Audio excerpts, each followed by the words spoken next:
Hello everyone, this is Savannah. Today we're going to be doing genetics worksheet number 4. This is all going to be math problems, so grab a calculator and we'll go ahead and get started. So we're going to start off pretty easy. It's just going to be Punnett squares, right? This is just to give you a warm up. You should be familiar with this. If not, right now is your time to learn.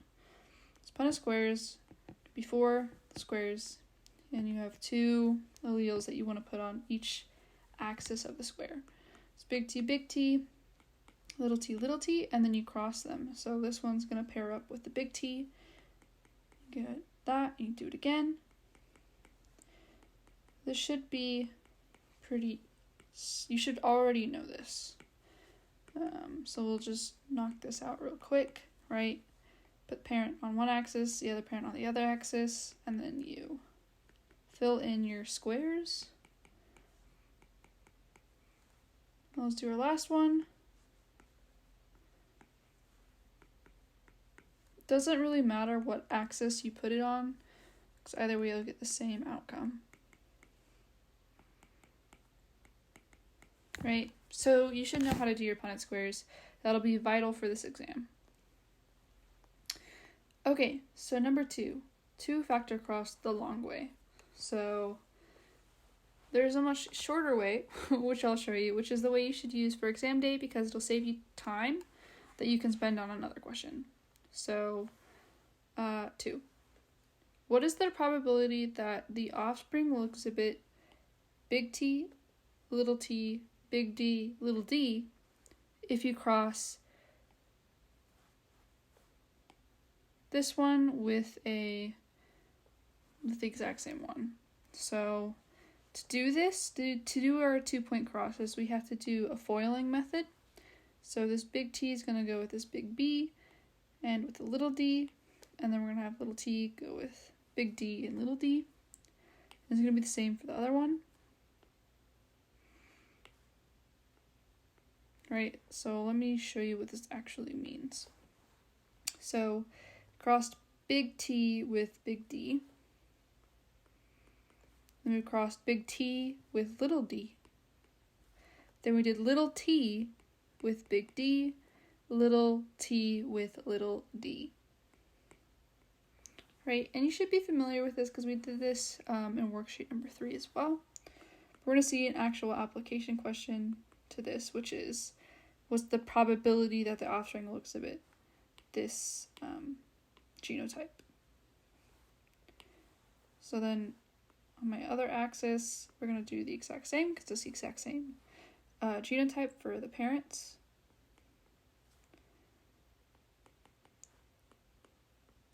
Great, and now we're going to do exactly what we did with the Punnett square. We're just going to look at our axes and then put in the correct pairing.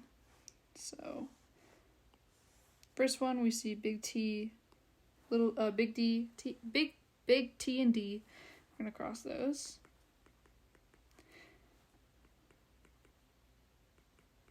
Right, now we're looking at this one and this one. So you should be pretty familiar with how to do this. We're just looking at axes and putting them in.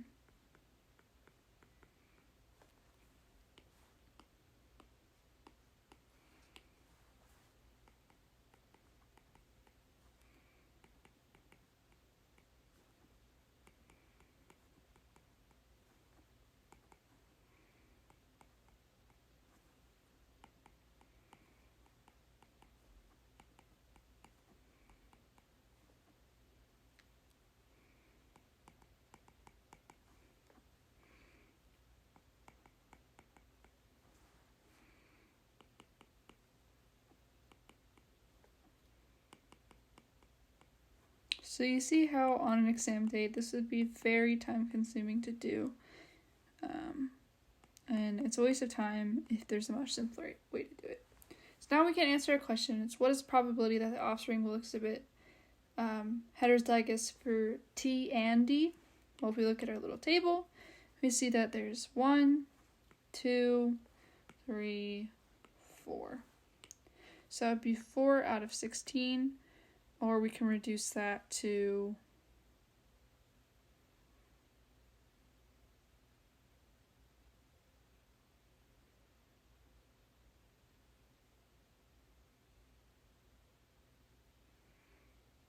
I'm having such a struggle moment. Hold up. It's been a while since I've done basic math. 1/4. There we go. That was pretty embarrassing. So yeah, that's how we'd answer the questions. What is the probability of offspring? It would be 1/4 for big T, little d. That would be our answer. Or we'd say 25%. Okay, so for number 3, we can do this much simpler. So it's the exact same question. We're still looking for heterozygous for both, and our parents are the exact same. But instead of doing this long, ugly table, we can break it up into much smaller tables. So let's break it up into our different types of alleles. So we're going to focus on the T alleles. So we can actually create our own little table, and we can just focus on the T's from both parents. So we'll say parent number 1, we'll put up top. Parent number 2, put on the side. And we can do our own little Punnett square, right? It's big T, big T, big T, little t, big T, little t, little t, little t, right? Now we can focus on the D alleles, right? So then we can make its own little table for that. So we're going to do parent number 1 first, big D, little d. Parent number 2, the exact same. Again, doesn't matter what side you put it on. I'm just going to fill this out. Okay, so then now we need to look at what the question's asking for. And it's saying it wants to know what the probability of big T, little t is. So if we look at our cross for t's, we see that we get 1, 2. So we get 1/4 is going to be big T, little t. Then we see in our question, we need a big D, little d. So we go and look at this graph. We have 1 big D, little d, 1 big D, little d. So probability, sorry, that meant to be 2/4. Probability is 2/4 big D, little d. Sorry about that.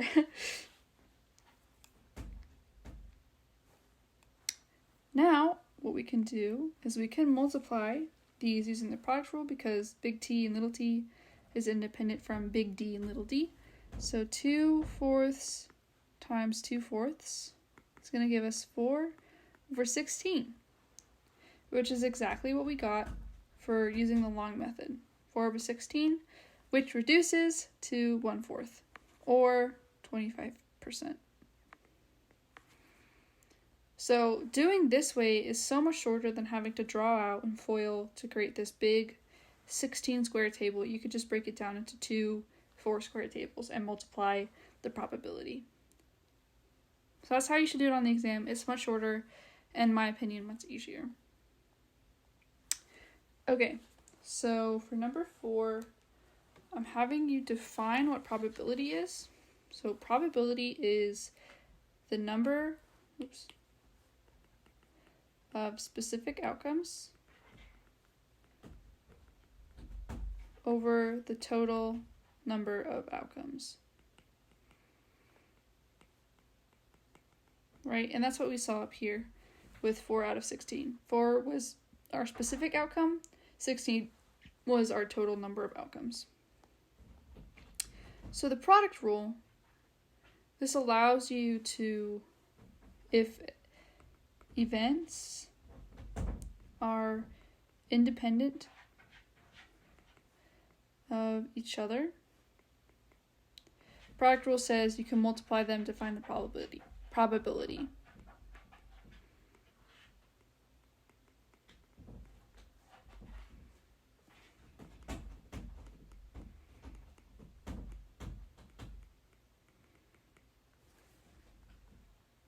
Okay, so for number 6, we're going to do examples of the product rule. So let's do question A first. So A says, what is the probability that the first offspring will be unaffected, the second offspring will have congenital algesia, and the third offspring will be unaffected? And then this gives us what our parents are. So let's just go ahead and write out the parents. Big P, little p, big P, little p. So let's draw a Punnett square for this, because we're going to be talking about offspring, and we need to know what the probabilities of our offspring are. So it looks like a little p.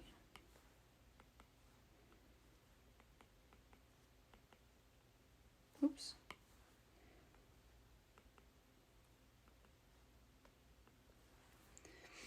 Okay, so these are all independent events because it's in order, right? So we have offspring number 1, we have offspring number 2, and we have offspring number 3.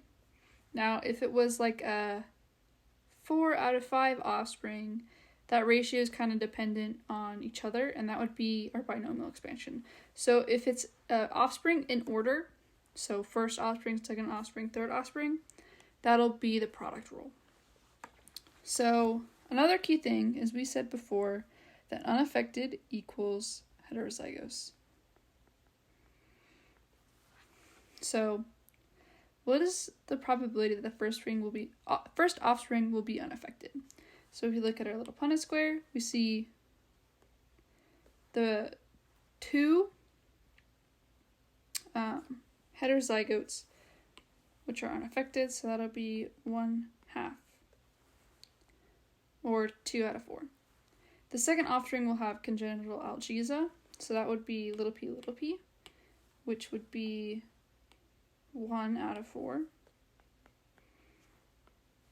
And then our third one is also unaffected, and that's going to be the same, which is 1/2.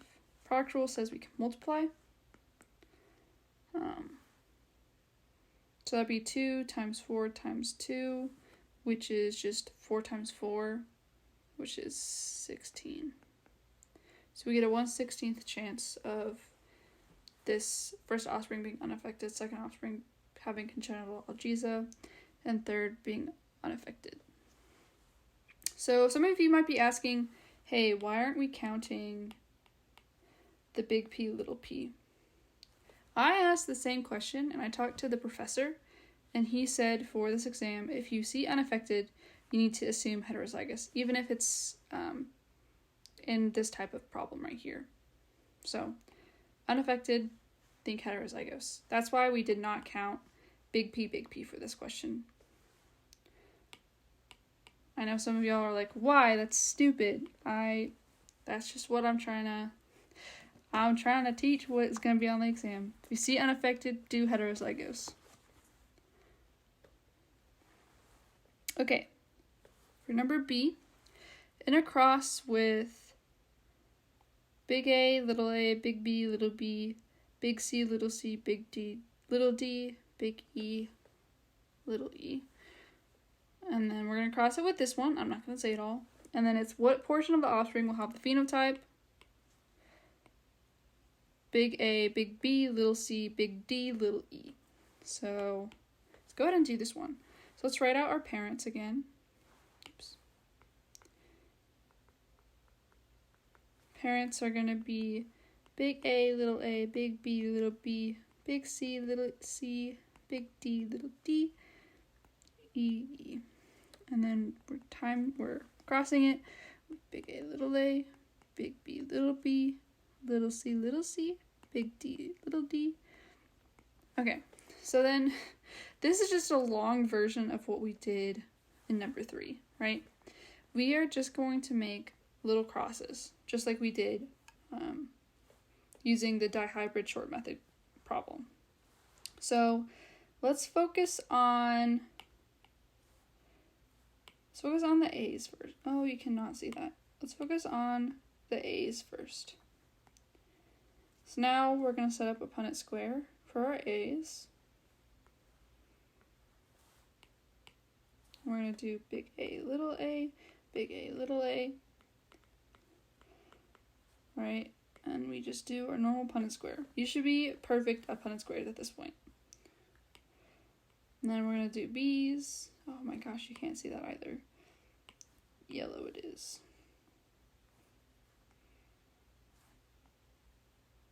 Oops.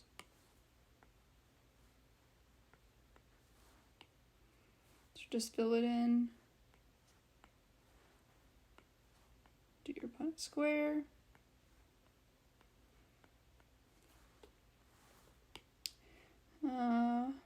What other colors are there? Let's see if blue shows up. Yeah. Let's do blue. We're gonna do big C, little c, little c, little c.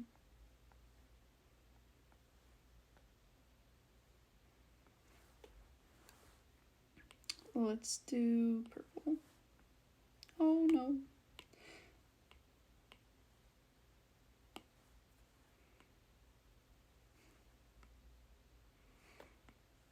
Oops, that was a little too close.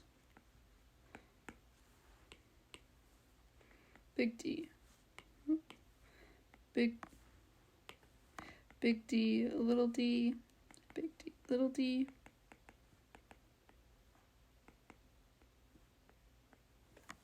Then lastly, we'll do E. So I'm just gonna go back to green, y'all.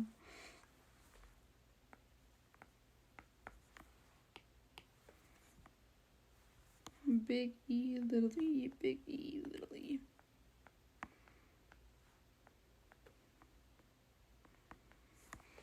All right, so then question is actually asking for the phenotypes. Do this in red.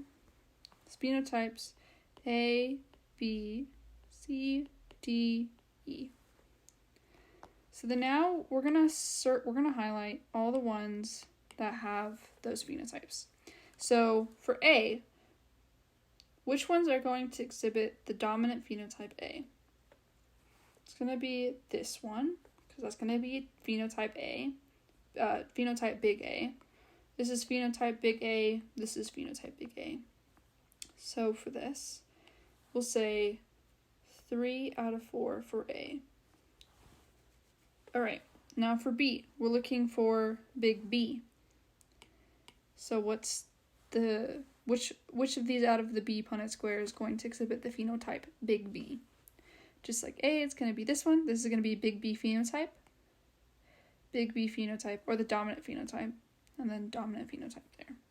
So again, that's going to be, it's going to be 3/4. All right, now it's little c. So we're going to go to our Punnett square for C. We're going to see that 1, 2 are going to exhibit the recessive phenotype. So that's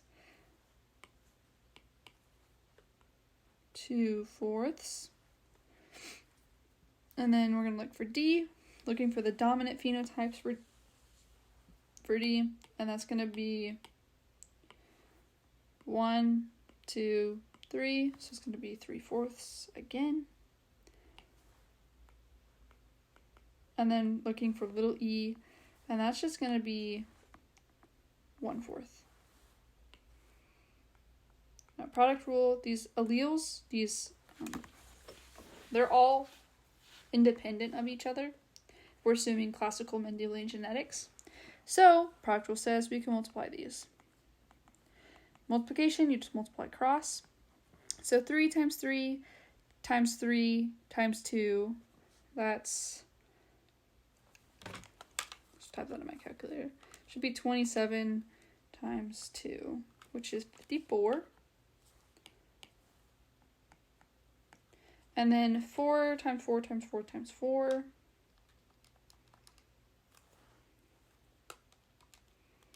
That's 1024. Then we're just going to do that into a fraction to get the percentage. Or, yeah, in my calculator. Now that's going to give us 0.052, and then we can multiply it by 100%, and then we'll get 5.2%.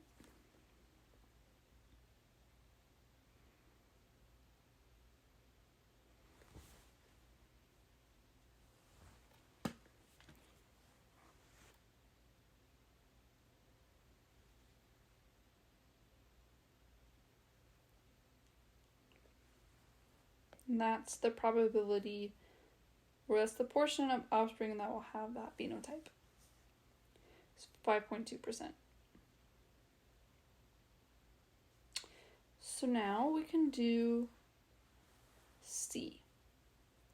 C is the exact same as B, but there's a little trick. Now, I don't want to waste all your time, so I'm going to show you. I'm just going to do this real quick. So let's write down our parents'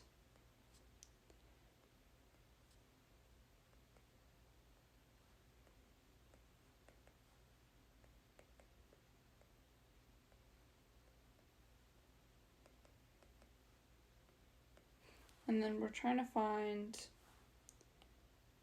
big A, B, C, D, and E. So if we do a little crosses real quick, let's just crank these out.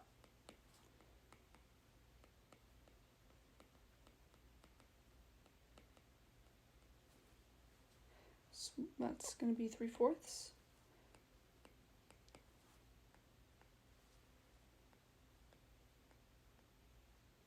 Oops.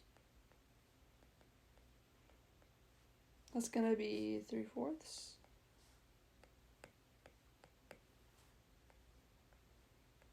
Oops.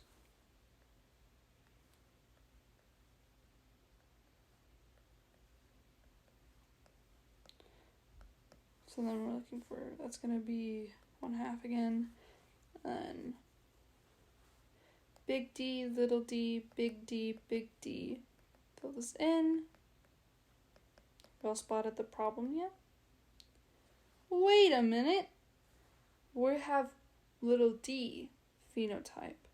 But in this cross, none of them are going to express little d. So that's 0. And anything times 0 is going to be 0. So for C, the correct answer is, what portion of the offspring will have the phenotype? It's going to be 0%. Because none of these will exhibit the little d phenotype. So when you see one of these on the exam, I would just skim through it, make sure it's possible before you waste your time making all these crosses. And if you do see one on the exam, it'll probably be much simpler. So, yeah. Said in class, it would be on the exam, so practice this. Okay. Now we're going to go on to question number 7, which is the binomial expansion question. And we're just going to write out the equation for this and then kind of identify some variables. So the equation is first probability.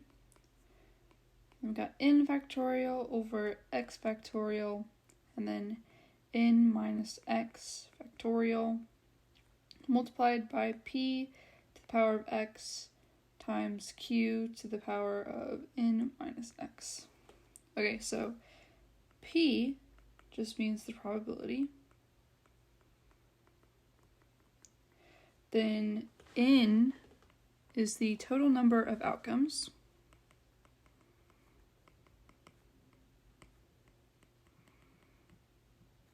X is going to be the number of outcomes in one category.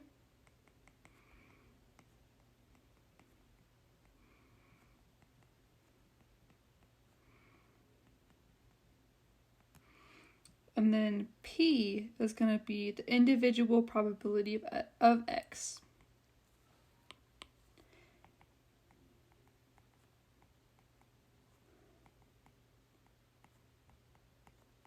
And then Q is the individual probability of the other categories.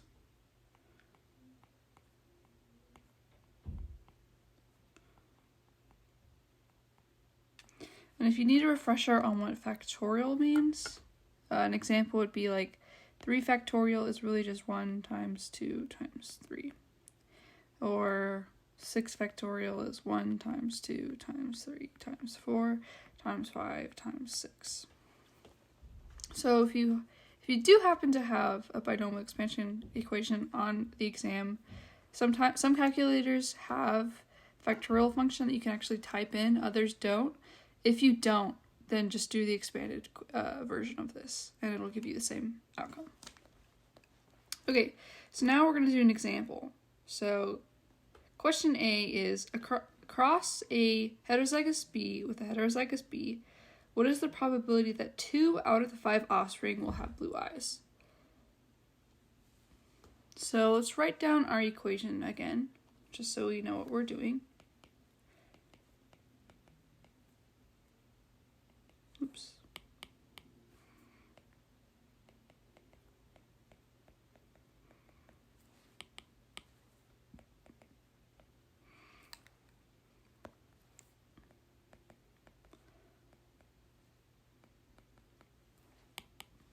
Alright, so this is our equation that we're going to use. So now let's start identifying some variables. So it's asking for 2 out of 5. So our total is going to be 5, which is our n. Sorry, n is the total number of outcomes. We have 5 total offspring, so n will be 5. And then our number of outcomes for one category is going to be 2. 2 out of the 5 will have blue eyes. So x is going to equal 2. So now we need to set up a Punnett square real quick. So let's do our parents. We're going to have big B, big B, big B, little b, big B, little b, and little b, little b. So just some context, blue eyes is recessive. In case you did not know that. If you have a question and you don't know if it's recessive or not, it should tell you if it's recessive or not. In this case, blue eyes is recessive. So now we need to find what P is. P is the probability of X. If we go to our Punnett squares, remember X here is the people with blue eyes. So the probability of having blue eyes is 1/4, as we see from our Punnett square. And then Q is the probability of all the other categories, and that's going to be 3 out of 4. Another thing to check this is P plus Q is always going to equal 1. So 3/4 plus 1/4 is equal 1. So that checks out. We're doing good so far. So now that we have all of our variables, we can go ahead and plug this into the equation. So probability equals 5 factorial over 2 factorial, and then we have 5 minus 2 factorial times probability is 1/4 over 2, or times power of 2. Q is 3 over 4, and then we have 5 minus 2. So let's simplify this a little bit before we start. And I'll actually show you we'll do it the long method without using the function factorial. So P is going to be 1 times 2 times 3 times 4 times 5 over 1 times 2 minus 3, 5 minus 3, or 5 minus 2 is going to be 3. So 3 factorial is really just 1 times 2 times 3. And then that's going to be multiplied by 1/4 to the power, which is going to be 1 over 16. And then 5 minus 2, right, that's going to be 3. So it's going to be 3/4 cubed, which is going to be 27 over 64. So now we can simplify this a little bit again. So just type in the numerator into our calculator. It's 1 times 2 times 3 times 4 times 5. That's 120. So we have 120. And this is going to simplify to just 2 times 1 times 2 times 3 is 6. And then we're going to be multiplying that by 1 over 16. And then 27 over 64. 2 times 16 is really just 12. And then 120 over 12 is actually just 10. So we have 10 times 1 over 16 times 27 27 over 64. So now I can plug that into my calculator. So 10 times 1 over 16 times 27 over 64. And we get an answer of 0.263 and then a bunch of other stuff. And then we have to find a percentage. So we multiply it by 100 and we get 26%. Now you know you did this wrong if you get a whole number. Probability is always going to be a decimal number. So yeah, if you do your math wrong, you could get a whole number, and that's a good indicator that you need to go through your arithmetic and see where you went wrong. But for number 8, 2 out of the 5 offspring will have blue eyes. You have a 26% chance of that actually happening. Okay, so now chi-square. Chi-square is a way to test how significant probability results are. And the equation that we use for chi-square is going to be x squared equals the sum of the observed minus the expected squared over the expected. So this is the chi-square. O is the observed. So this is the experimental. And then expected is, this is going to be your Mendelian ratios. So expected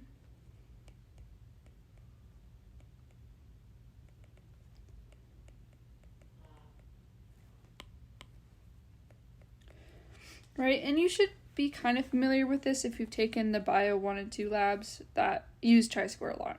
But in case you're not, we're going to do an example. So it says a cross between 2 heterozygous individuals produces 77 dominant, and 23 recessive. What is the chi-square? So let's go ahead and identify some things. So our observed or experimental for dominant is 77. Our observed or experimental for recessive is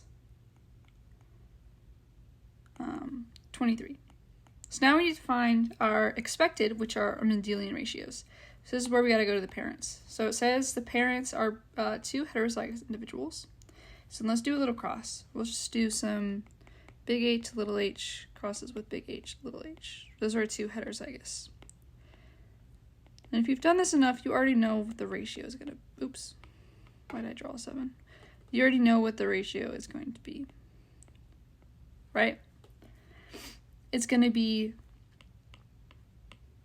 75% dominant and 25% recessive. And what we do with that is we can pool that into a group of 100. So what I mean is our expected would be that out of 100 individuals, 75% or 75 individuals would express the dominant, and 25% or 25 individuals will be recessive, right? Because if it's out of 100 people, 25% of 100 is 25, 75% of 100 is 75. So let's write this out in our little just information. So our expected dominant, according to Mendelian ratios, is going to be 75, and our expected recessive is going to be 25. So now we can use the equation. So let's write out our equation. It's going to be x squared equals the sum of O minus E, squared over E. All right, so we want to group these into dominant and recessive. So we'll do dominant first. So our observed for dominant was 77. Our expected was 75 squared over the expected, which was 75. Now remember, because it's the sum, so now we're going to add it to the recessive. So our observed recessive was 23 minus the expected, which was 25, squared over the expected, which was 25. So now if we sum up this, so let's break down some math a little bit. 77 minus 75 is 2 squared over 75, and then plus negative 2 squared, which is all going to reduce down to, this is going to be 4, this is going to be 4, so it's going to be 4 over 75 plus 4 over 25. And if we put that in our calculator, we get 4 over 75 plus 4 over 25. We get 16 over 75, or 0.213. So that's the chi-square. Chi-square is going to be 0.213. So that would be your answer for what is the chi-square. Obviously, you would go on. If this was more complicated, you would have to find the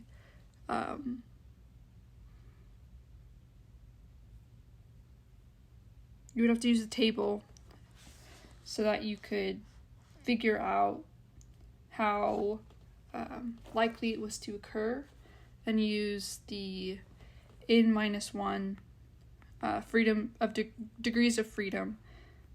So n is just the categories that you're going for. So we have 2 categories. We have dominant and recessive. So that'd be 1 minus 1. Or, sorry, 2 minus 1, which would give us... Alright, we have 2 categories, dominant and recessive. And then the equation is n minus 1. So our degrees of freedom would be 1 for this. This question is not asking you for that, but then you would look for a table that would have your degrees of freedom and your chi-square, and you would figure out what your p-value is. And that would tell you how statistically significant it is. Alright, so then for number 11, I'm just going to give you an overview. So, circles are for females in a pedigree. Squares are for males. Affected individuals are going to be completely filled in.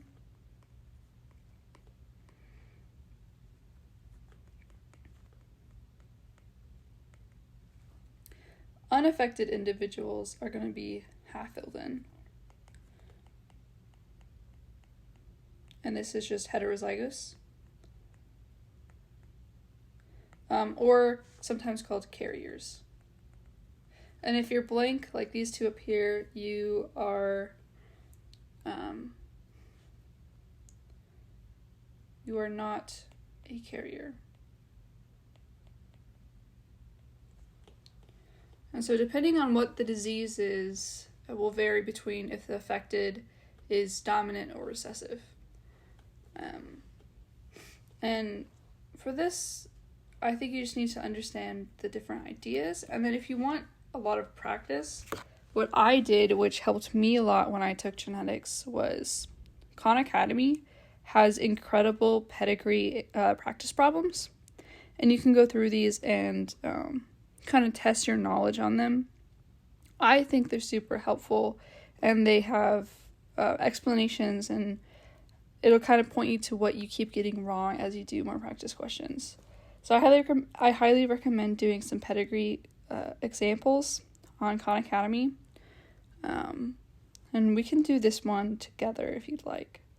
So let's do this. The pedigree below tracks the presence of attached earlobes through the family's generations. Having attached earlobes is an autosomal recessive trait. Okay, now it says, if an individual 3-6 married a man who was homozygous for unattached earlobes, what is likely to be true regarding their children? So it says, if we look, the first generation is Roman numeral 1, second generation is Roman numeral 2, third is the third generation. So we gotta find third 6, which is the very last one in the circle. So it's saying if this person who is homozygous for attached earlobes, remember these are autosomal recessive, so she has little r, what is most likely to be true regarding their children if she marries a man who is homozygous for unattached?